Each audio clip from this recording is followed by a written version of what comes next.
Hello, everyone, and welcome to Author to Author. I am author and publisher Brandy Hunt, and today my very special guest is Venetia Cooper. Welcome to the show, Venetia. Thank you. Thank you for having me. What's going on, everyone? I am your girl, V Coop. I mean, down piece in the V Coop to be exact. And my real name is Felicia McKay Cooper. That's awesome. Well, before we just jump right in, pun intended, to all the books and things that you've done, let's just tell our audience a little bit about yourself. Okay, so yes, again, my name is Venetia McKay Cooper. I come from a background of all entertainment, pretty much. I like to call myself Jill of Trade from time to time. So pretty much I've done events. I'm an artist. I'm an entrepreneur. I'm also a motivational speaker, and now a first-time author. So I'm just dibbling and dabbling into everything that God puts on my heart. Amen. What got you into music? Music is definitely stemmed from writing. So I've always been a writer first, which is the book has kind of brought that back to my memory as far as it being a full circle. So the writing turned from daily journals to poetry to hooks, and then I just started writing full songs. My father and my grandmother actually, got the music in my head as far as grandmother Barry White, Al Green, Marvin Gaye, my father with the Tupac and Biggie, and all of just the old school R&B tracks as well. So growing up listening to those things at the time, I might not have respected it then, but just growing up and it just being in my memory as much as it is, it just became something that I fell in love with. Okay, awesome. How long have you been singing? You sing and rap, is that correct? Yes, a little bit of both. I definitely was a full-fledged rapper first. I like to tell everybody rapping about stuff that I wasn't doing.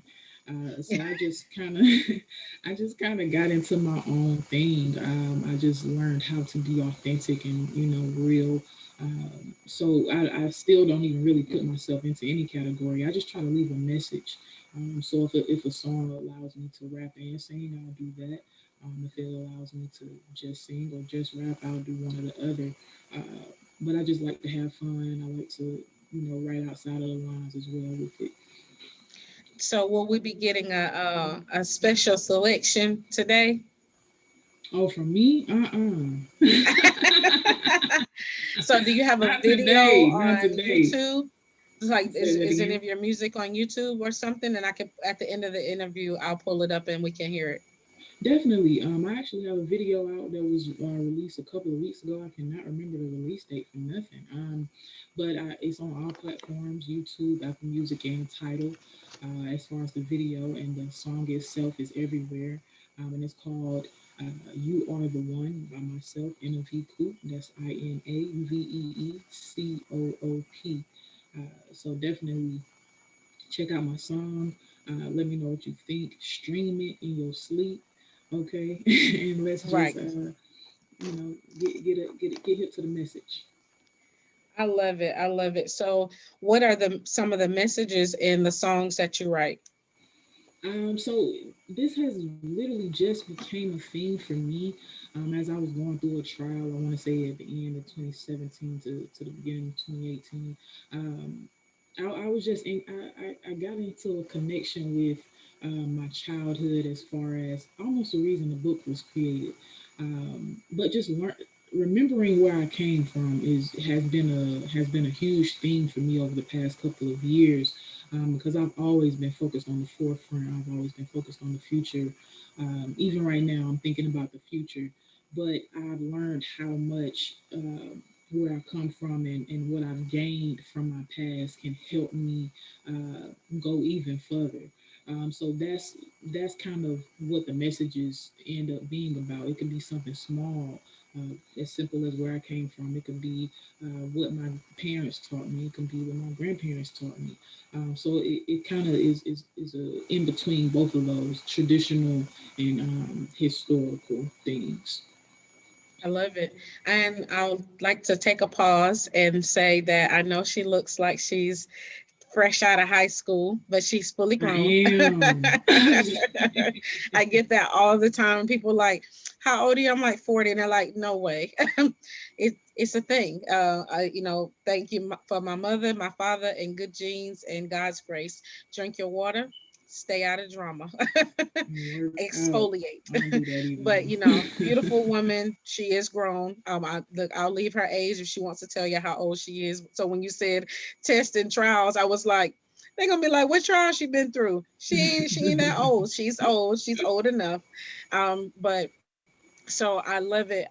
So writing books, writing music, the creative itch that comes out of, when you've been through storms and trials and situations, and then you put it to, music, or you write it in a book. It's like it has a life of its own. And so you came through doing music, and then something hit you and said, "Oh, I think you should write a book." How did that happen?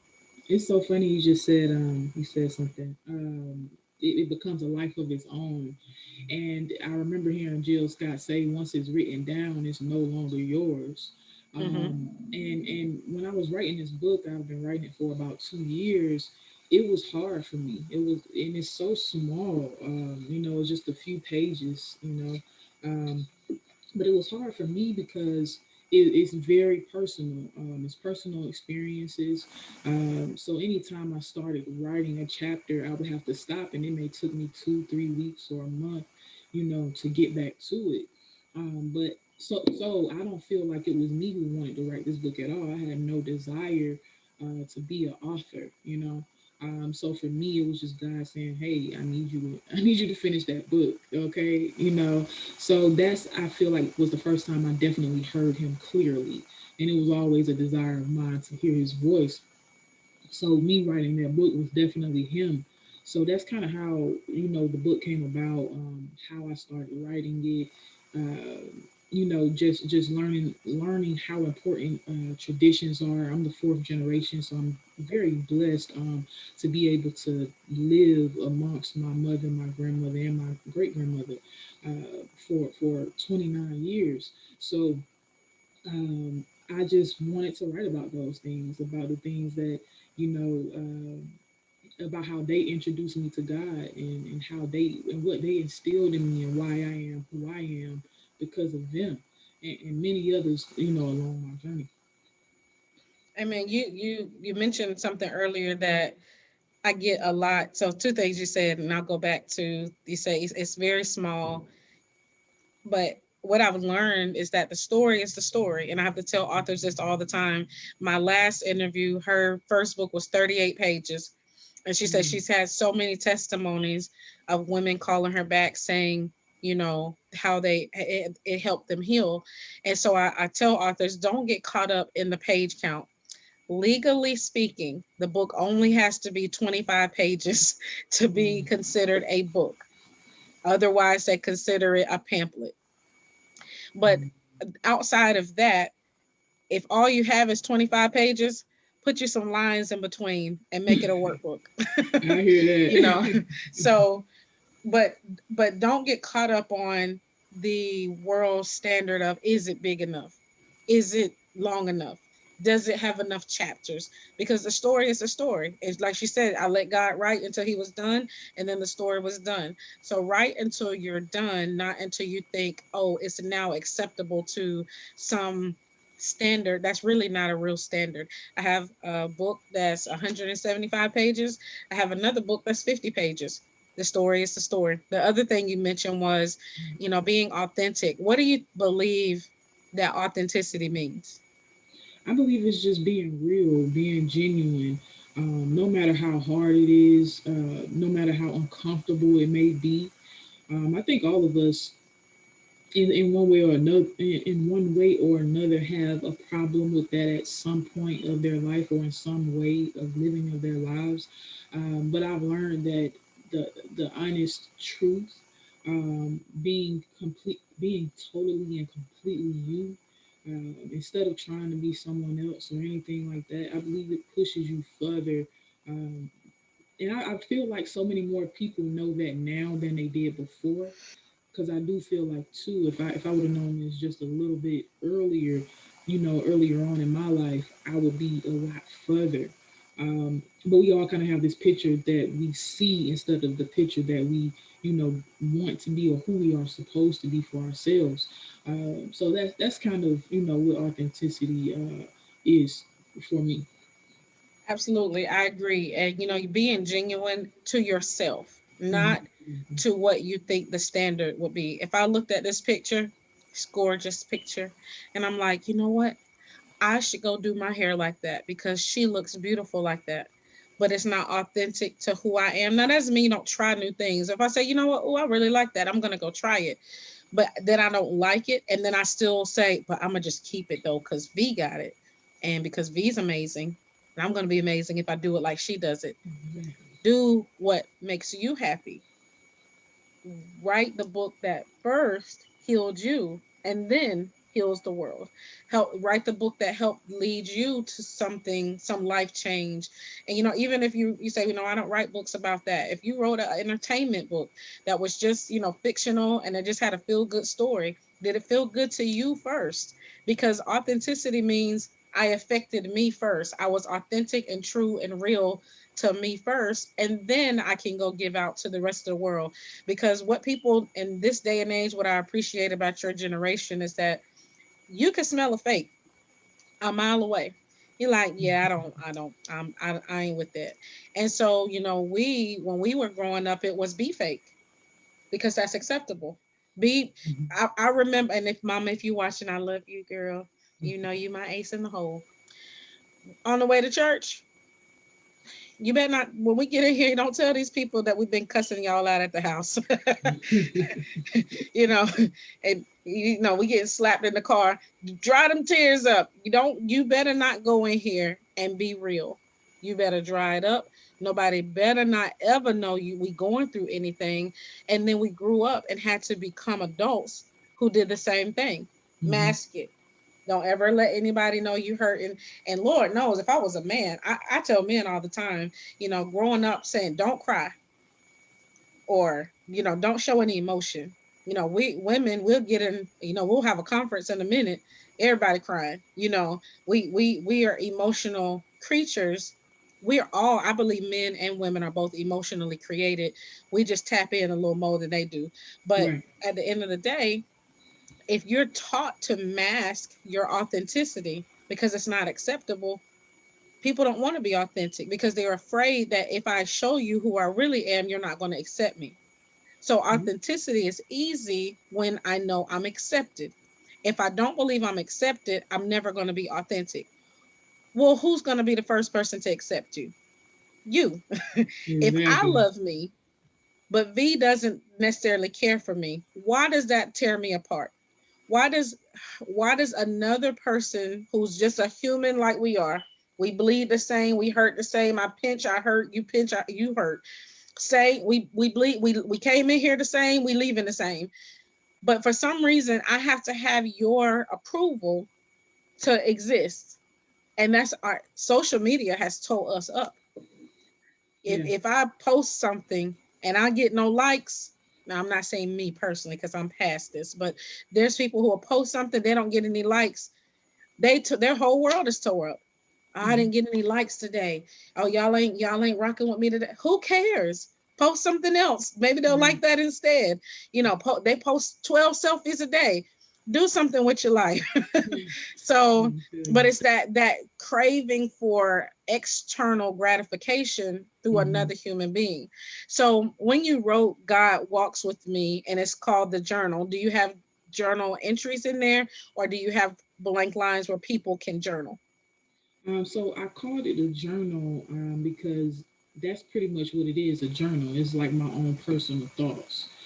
So there is no, it's not a workbook. There's no space to write anything, but it's me talking. So I hope that one day, or even I recorded an audio as well. But I hope when someone reads this, they can actually hear me, saying this because that's basically how I wrote it. I didn't write it in third person or anything like that. I definitely just said, hey, I remember when blase blase blase, and that's how I wrote the book, just directly from my own point of view. And what are some of the things that God spoke to you when He walked with you? When God walked with me, I knew that when God walks with me, it's so crazy because it means like two different things. It means that His walk with me, and then it also means His many different walks with me. So what I've learned is that He's been with me before I even knew He was with me. You Amen. know, and I think that uh, it's so hard to put in words, but I think that in its own showed me, just uh, grateful how grateful I should be, you know, without anything else, because I can count on Him at all times before I even know I can, before my time and after my time. So that's kind of, was His walk with me that inspired me even more. His other walk with me is when I learned how to pray through my great grandmother. She's the first chapter in the book. Her name is Nadir, and I actually released the book on her 90th birthday, which I'm very grateful for. Also, the Bible. My grandmother on my father's side was the first person who actually gave me a Bible, a children's Bible. She actually closed the book. Her name is Grandma Chick. um, the times that I learned, the 23rd Psalm, growing up, I feel like every generation had to know that song. So, just many different things is where I had many different walks through my journey. And I feel like this particular book, this small journal, uh, tells you 29 years of it in a very short way.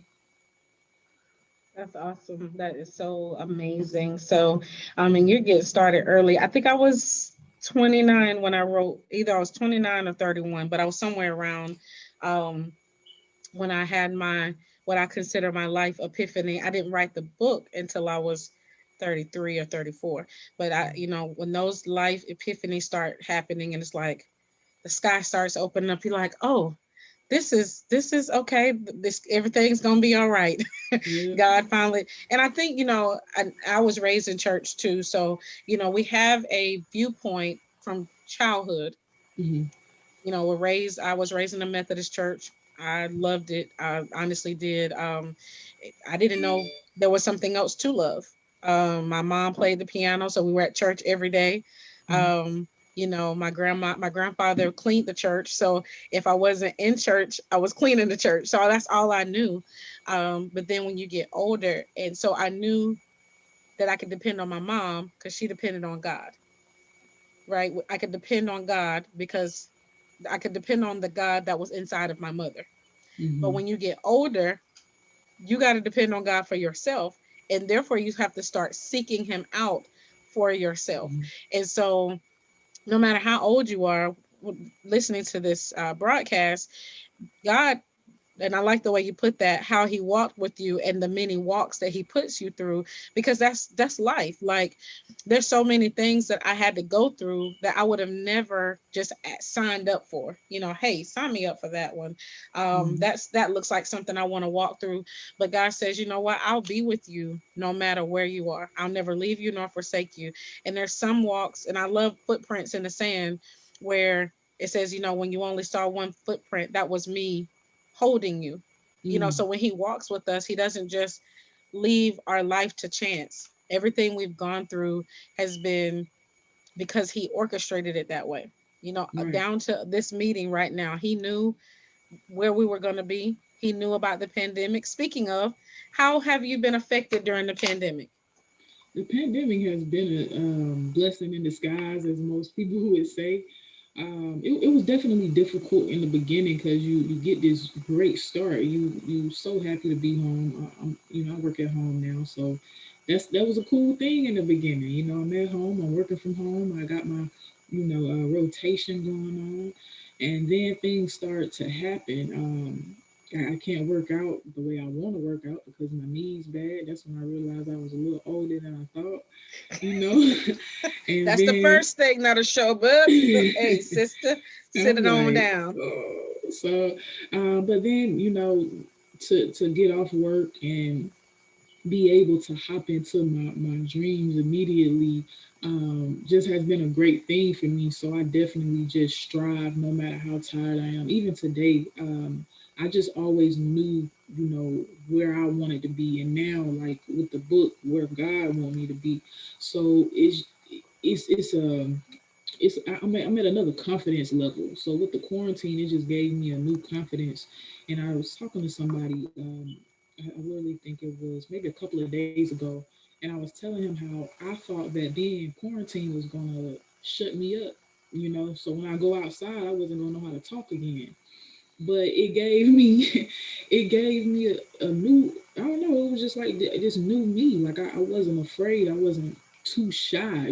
So I'm still me, but I'm not afraid to speak up in a sense. So if I got something to say, I'm gonna say it. So that's kind of what quarantine has taught me. It just taught me to love myself.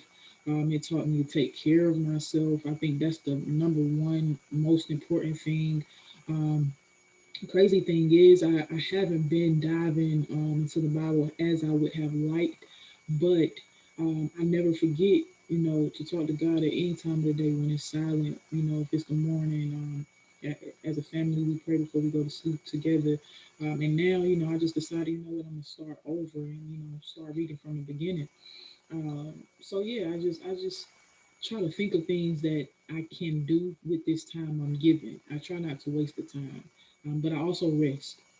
That's number one too. I've learned that it's okay to rest. I don't have to make myself stay up for anything. As long as I completed some things, I've done That's my right. job. Do you have children? Are you in a relationship? I am in a relationship with an 8-year-old.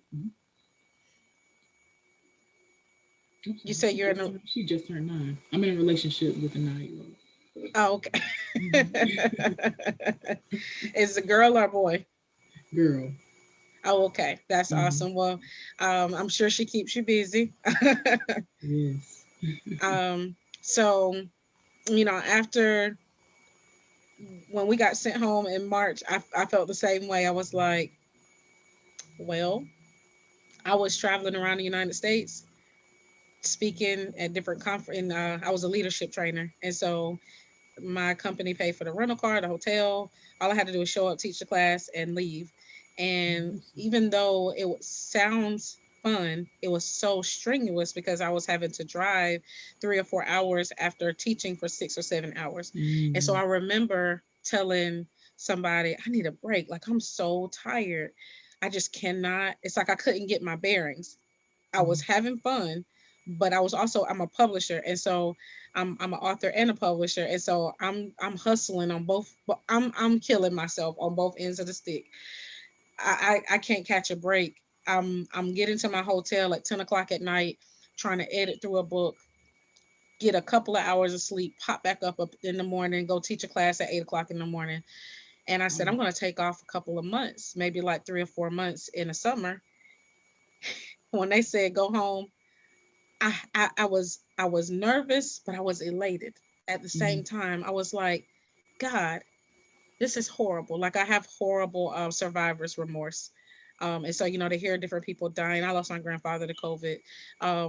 Just but so survivor's remorse says, man, what I hate that I'm like you. This has been a blessing in disguise. I get to run my company full on. I'm considered self-employed entrepreneur full time, and it wasn't because I chose it. It chose me this time, and so I'm forever grateful. And I, like you said, when I'm ready to go to sleep, all I got to do is just go lay down, and the Lord is going to take care of it.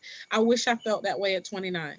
Mm-hmm. I can say around 35, I started to learn this stuff gonna be here tomorrow. If you make it to tomorrow, the stuff will still be there. Get you some rest. But I didn't. I burned my body to the ground, literally. And so when we came home in March, I slept through the quarantine. Like when we were actually quarantined, nobody couldn't go anywhere. I would wake up, I would sleep 12 and 13 hours at a time. I didn't even know how tired I was.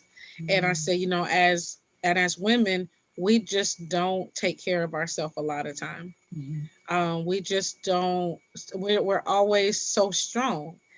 And it's because we saw our mom or our aunties be strong and Yeah. never pull back and say and be authentic and say, you know what, I'm tired today. And it's okay to be tired. It's okay to say, you know what, I'm right next close to burnout. Because don't get to burnout and go, I'm burned out. It's too late. But you know what? I think I'm gonna need a couple of hours. I need to pull back. I need to take a shower. I need to take a bath. Whatever is the case. I Something. understand. Like I only have one child, so the mom who might be watching, like I got 3 or 4 kids. I can't pull away. You have to pull away because if you don't, they're going to be burying you because you're going to have a heart attack, a stroke, or you're just going to get in the car one day and never come back. Mm. So at the end Yes, of the because you need day, it you and got to take take care. care of yourself. Yes, please do. I had to learn that the hard way as well. You care to share the story? Really, it's two different stories. One is just by watching my father. He's been at UPS 30 some odd years, maybe 20 some odd years. Let me not put 30 on him. But he actually went into cardiac arrest the first day of 2018, 40 minutes into the new year. So just seeing how how dedicated he is to being on the front line, and for it to wear him out the way it did. And I was one of the ones who gave him CPR. So it definitely did something to me mentally, as far as me wanting to ensure that I follow the path that's in my vision or whatever. Also, I took a lot of time and put I took a lot of my time and put it into others. And I felt as though at some point or one point or another that time was wasted. Um, Very well, it could have been vice versa for someone else on coming from my end. But for me, it took me a very long time to understand that I was important first. And Yeah. that's something that my grandmother, she always said, oh, you got to pay me back. Just take care of yourself, And I didn't understand how serious, she was. My mother always told me that. My great grandmother always told me that. But it was kind of hard because I watched them take care of other people. So it was definitely hard for me to take care of myself. But I definitely feel like I got it a lot sooner than the others around me. So just from watching other people and also um, paying attention to my body as well, because I definitely don't want to get older and be slower or anything like that. I definitely want to be healthier. I'm pre-diabetic and I have no way to really get rid of that, but to get rid of sweets. But my sweet tooth is strong. Listen, I So understand. so yeah, it's just many different things that I go through, um, mentally, sometimes physically, as far as why I have that same thing. Well, so I found the video. Is this the correct one? Yes, that's it. Okay, so I'm gonna play just a little bit of it. I won't play the whole thing Okay. unless it's short, but I'll play a little bit of it, and then when we come back, I'll let you tell everybody where they can contact you, how they can keep in touch with you, and any final words that you have. Okay? Okay. Thank you so much. You're welcome.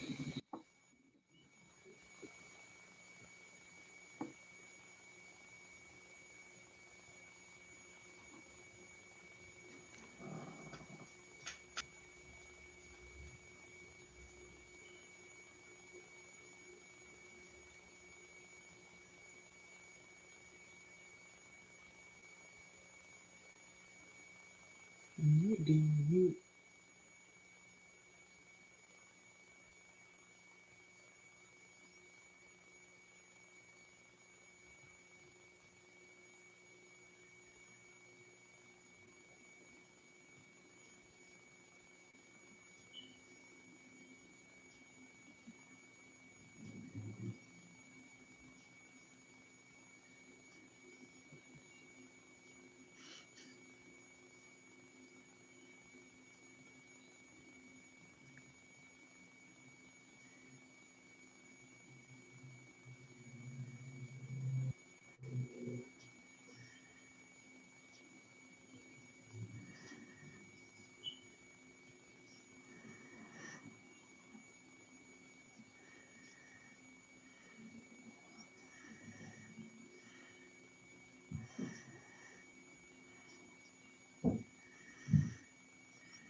I love it. I love it. I love it. That was Thank awesome. you. Were those, is that your real family that was portrayed in the video? Yes, everything That's is real. awesome. Hmm. That's But awesome. thank you. Well, this is my virtual hand clap. I need to get me some virtual hand claps. And so, well, thank you for sharing yourself and your story and your journey. This show is for authors, aspiring authors, readers who are going to follow up on your story. So let's switch to the authors for just a minute. This was your very first book, and I believe you said it came out in October. October So, 11th. fresh out the gate, how do you feel now that you're actually a published author? I'm trying to figure out why it took me so long. I feel great. I feel honored. I feel relentless. Part of me feels powerful because I never knew that a book would do this for me or do what it is doing for me. Um, I don't know how to explain it. It's doing a lot for me. It is. Never had a desire for to be an author. So I'm definitely excited that I decided to go through with it, and I have about two, maybe three more writings and Good. It's surreal. I'm telling you, even when my books, I have six now and working on a awesome. seventh one. And when it shows up at the door, it's the same, like, man, I wrote somebody's book and I'm, changing lives out here. And, I think if we stay in that place of humility, not like, yeah, I'm an author and what, you Right. know, because God will quickly take it away. But you Yeah. said something very key. Books are keys to bigger doors. Your music got you into certain doors. Your book is going to get you into certain doors because that's what they do. When we present ourselves in certain industries, it's like, oh, I didn't know you were. I think you also said you're a motivational speaker. Mhm. Did you become a speaker because you were singing and rapping, or did you just become a speaker because that's just something you always wanted to do? Something I always wanted to do. That's being a motivational speaker has always been an overall goal of mine. Because of social media, I've been kind of just encouraged by many people to just start now. So I kind of been doing it consistently last year. I did it for a year to myself the year before that. So just daily motivational speakings, just trying to figure out different ways of how to tackle that. Many different people have allowed me to come into their classrooms and just get better along the way as well. Awesome. What's and speaking of social media, how can people get in contact with you? Obviously, I have your Instagram up here, but Facebook, Twitter, LinkedIn. Give us all of that, and then your YouTube. Okay. So literally everything is the same as Oh, good. my Instagram. So the YouTube, the SoundCloud, if you're looking for me on that, all of the music platforms, Apple Music, Google Play. I'm trying to think of something else. Facebook, Twitter. They got Clubhouse now. So anything you could think of is going to be under that name, INAVEECOOP. Yeah, anywhere. And as far as the book goes, as you can see, it's available now as ebook, paperback, and audio on any book platform. We're having a little trouble with Audible, but I'm sure it's gonna get there when it get there. But yeah. Good, good. And so, do you have any last and final words that you would like to say before we get out of here? First, Ms. Brandy, I want to thank you for having me on your platform. I Absolutely. truly appreciate you, and I hope and I pray that you continue to do this more. Very unique um, and very giving. Um, I don't think I have anything else to say except for keep going. So who's ever watching this, keep going. Consistency is key. A lot of the things that I'm doing right now, I've been doing consistently.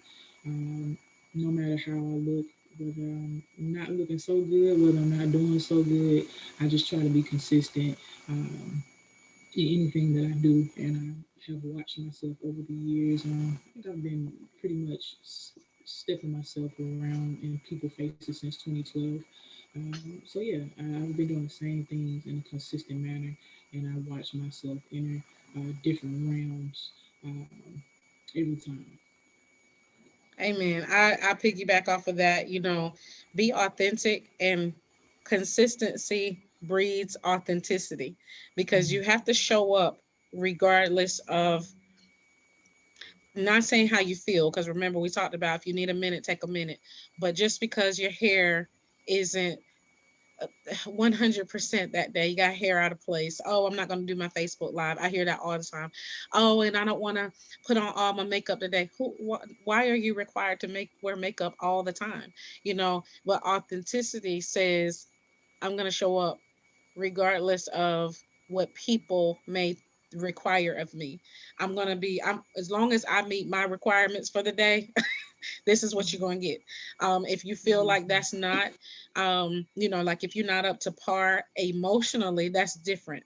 But this external thing where we have to be a certain way in order to be received by people, throw that out the window. 2020 should have taught us that. The main thing has to be the main thing. The message that comes out of your mouth is what keeps you authentic. So be consistent, be authentic. What she said, don't quit, keep going, Mm-hmm. because if you keep going, you cannot fail. Yes, there will be times that you fall off and you're like, oh, that maybe that wasn't the best decision, but you just get back on. You just don't don't shortchange yourself, because you have a whole world of people out here already shortchanging you. So why join the bandwagon? So if you've Mm-hmm. been listening to this podcast, or I guess it's going to be a podcast one day, but if you've been listening to this broadcast and you're like, oh, I think I want to write a book. If you've watched this video before, if you've never seen me, I give free consultations. I will help you figure out what your next step is. If you just picked up the pen, I can help you. If you just have an idea, I can help you. If you have written your manuscript, I can help you. I can help you figure out what your next step needs to be. No, free of charge. And so if you want a free consultation, you can email me at publish, PUBLISH, the letter U00 at gmail.com. Or you can go to my website, brandyhunt.com. If you're an author and you're like, hey, I want to sit on the hot seat and talk to Brandy, and talk about my book and my business and my brand and my life and all of that fun stuff, and just have a authentic author to author conversation, give me you can email me as well. Thank you again, V, for being here Thank you. today. And we definitely got some work we can do. I feel like we can do some collaborations in the Let's future. do it. um so thank you again, and we'll see you next week on Author to Author.